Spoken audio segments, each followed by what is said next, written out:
Welcome back to another technical deep dive here in the debug zone.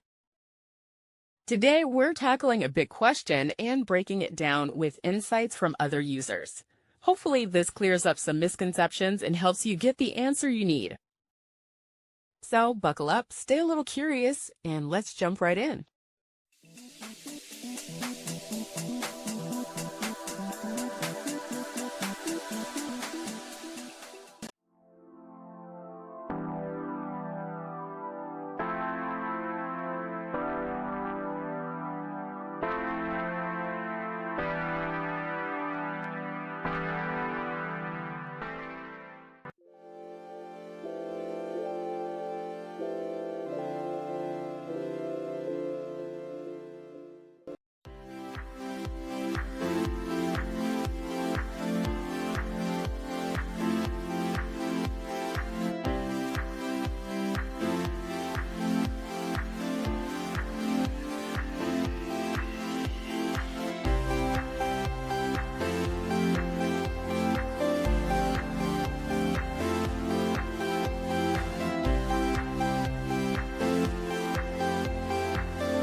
And that's a wrap.